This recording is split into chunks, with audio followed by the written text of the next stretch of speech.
A study finds a link between schizophrenia and marijuana usage. I'm Marco Perry. Welcome to the Perry Platform.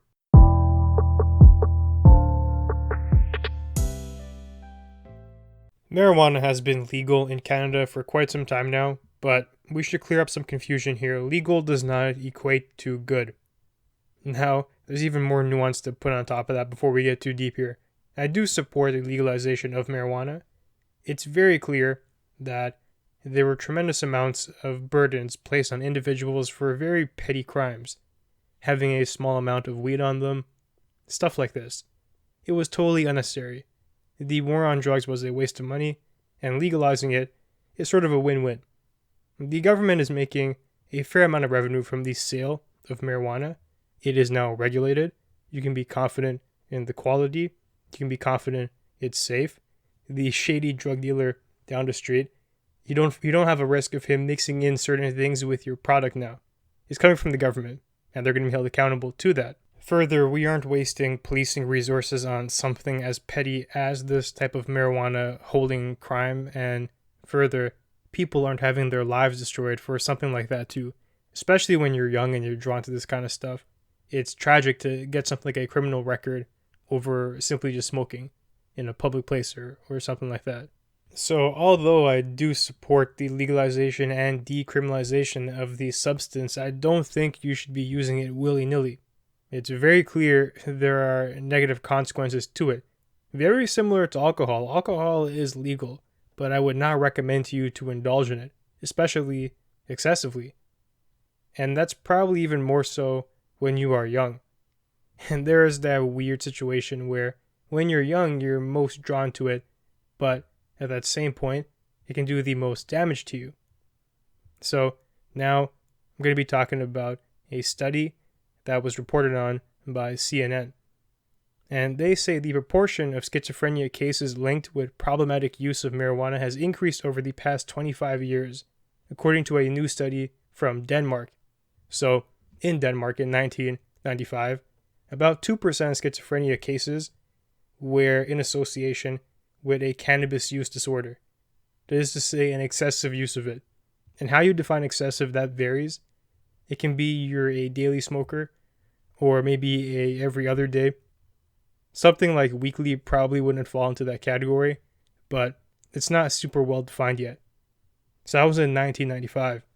Then, in the year 2000, that figure increased to 4%, so it doubled.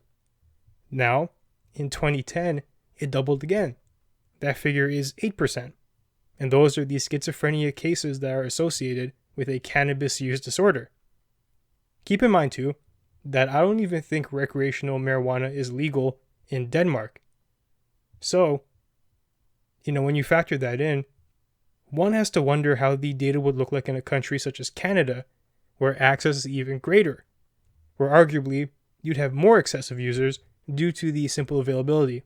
I also think it's worthwhile to define schizophrenia in case you were wondering. It's a mental disorder that causes people to perceive reality abnormally, in a way in which you wouldn't regard as normal or functional.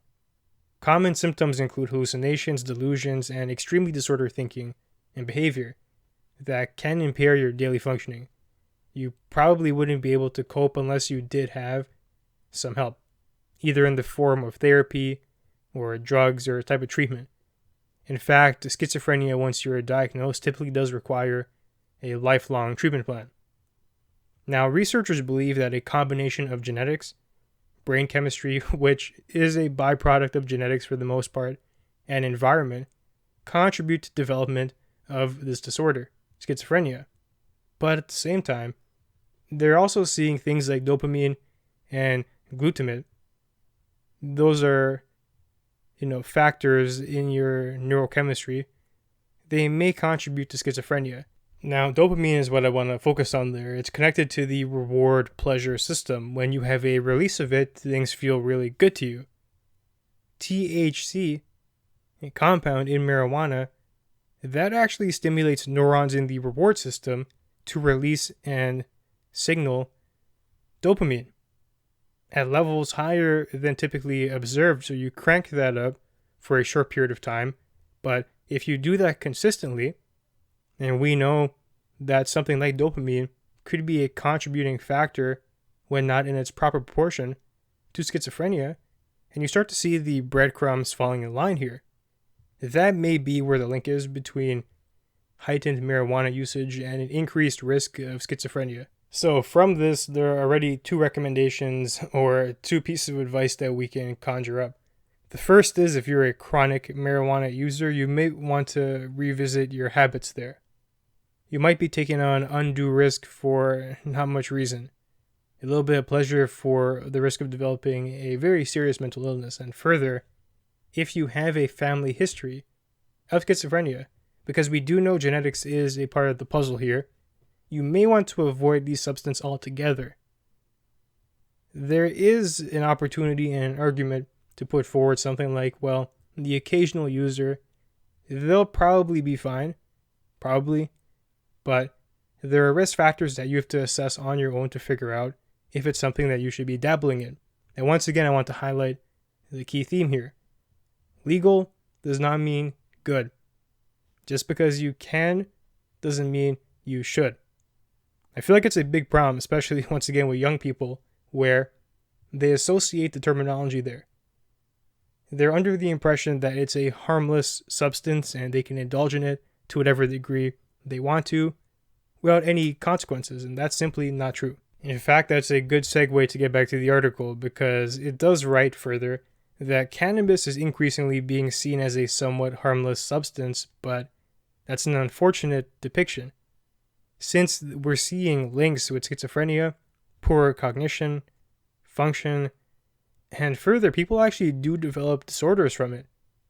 I've heard the argument that you can't get addicted to marijuana, and that's simply false. It's certainly not as addictive as cigarettes, for example.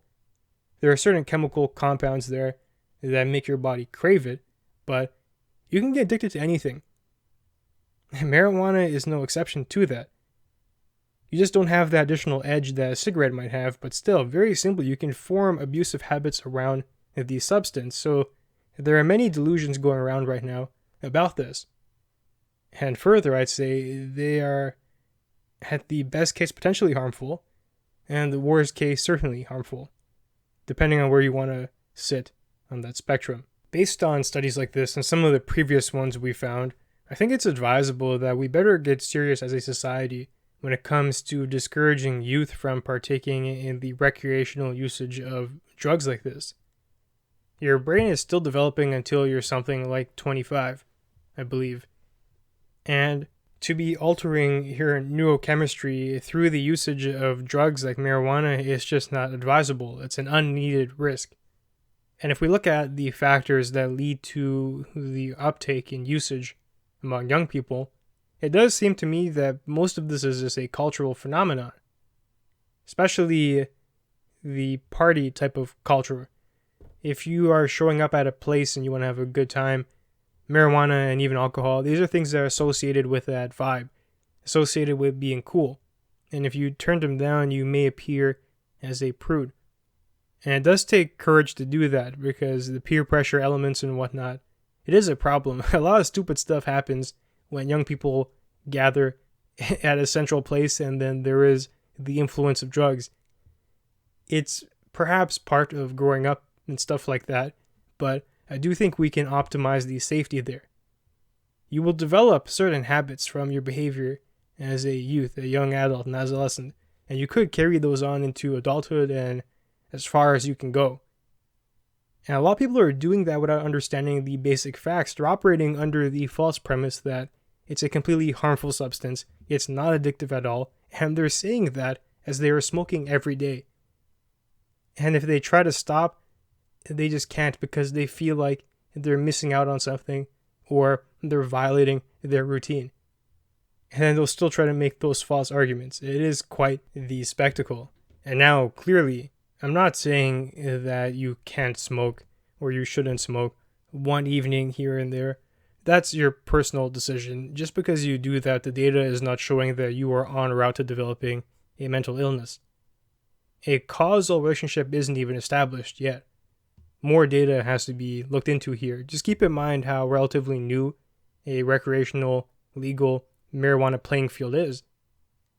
for the vast majority of time, these substances have been outlawed and illegal. There haven't been too many studies on the long-term consequences of the usage of these substances. It seems like the most at-risk people are those with a genetic disposition to mental illness and those who have become a consistent high-use user. We're seeing a correlation there between something like those habits and those risk factors and an increased likelihood of developing something like schizophrenia. Now, if you were in that situation, and this is the first time you're hearing this, there's no need to panic. Simply just take some time to reevaluate your habits here in light of the data. It's like anything else, as you learn more, you adjust yourself, you adjust your mindset, you adjust your behavior, and you try to better acclimate yourself to the realities of the world as you now see them. Now, that essentially wraps up the marijuana portion of this discussion, but I do want to talk about a broader issue, and that is drugs as a whole. We just concluded talking about the risk factors of marijuana, but there's no doubt there are far more harmful substances out there that someone could be dabbling with. If you had to choose between marijuana and cocaine, then it's pretty clear that marijuana is the way to go. You can substitute the choices there. Heroin, whatever, ecstasy. Marijuana definitely is where you want to be at. Although it has risk, they are to a lesser degree than many other things that you can find in the market. Now, should we be legalizing every drug here, as we've done with marijuana, given the risk that we can notice? I do think there is a clear case for decriminalization. That is to say, not charging people for abusive habits they have developed. Of course, something like a cartel, there would still need to be laws against that. But at the individual level, someone suffering from addiction or a dependence or just trying to dabble in these substances, I don't think that should ruin your life further than the damage you might be doing to yourself already.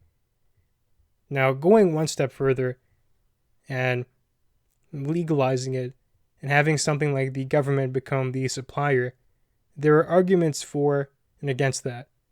And I am somewhat in the middle here. On one hand, people who want these things will find a way to get them regardless, and that could be a greater risk to them than having the government regulate it. If you're having to deal with those shady drug dealers who could be mixing in further addictive substances into what you're purchasing, so you can be a repeat customer to them, then yeah, that's harmful. And the alternative of the government regulating it, making sure it's clean, making sure you have the proper guidelines and you don't feel scared to ask for help if you do encounter an issue, that's a benefit, surely. Now, the downside is, of course, your government is now a drug dealer, a harmful drug dealer. And of course, something like alcohol is harmful too, causes a lot of debts and destruction and whatnot. But there is something that doesn't quite look right when you can imagine, for example, the Canadian government has a store selling cocaine. It is quite baffling, and although you have the benefit of ensuring the product is clean, perhaps you're increasing uptake now because of the accessibility. Perhaps when it was illegal, there'd be 1,000 individuals every month who seek it out. But now because it's legal and people have it easily accessible, they think, hey, let's just try it. And maybe they get hooked and whatnot, and you go from that 1,000 hypothetical number to 1,500 now. Perhaps now you end up doing more harm, not on a per unit basis, but as an aggregate, just because there are more people who feel the need to partake, and given the ease and the reduced barriers, they're going to do that. And they otherwise wouldn't, given the previous scenario. So there are things to juggle here. I would say, first of all, decriminalization, there's less of an argument against that. That should be the first step in most countries, to decriminalize it. Most of the people at the individual level who are suffering, they don't need to be fined, they don't have to go to jail, they need counseling, they need help. They need something to get them back on the right track. And they certainly don't need their future prospects destroyed due to a criminal charge that results from them suffering from substance abuse. Going the step further than that and legalizing and having the government operate facilities to distribute these nefarious drugs, there's more of a debate there. I'd be hesitant to choose one side over the other right away. And even though I'm saying decriminalize, I'm talking once again at the individual level. Something like massive distribution networks and gangs and cartels, they should not be spared the wrath of the legal system. They should still be held accountable for what they're doing. So I would start by dropping the consequences for regular people while keeping some measure of accountability for those who are flooding the market with these kinds of things. And typically we do know they're just not doing that alone. They have other illicit activity going on the side as well. Now, to put that into perspective, it's not like Canada suffering from a massive drug cartel issue. When I'm talking about this, I'm taking a world view to it, and there are certainly many countries who do have that issue. Mexico definitely comes to mind. So with that, and now brings us to the end of our conversation for today. If you enjoyed the content, be sure to leave a review and share. That'll help us grow. And you can find me online at perryplatform.org and on social media at perryplatform. Thanks for joining me, and I'll see you soon.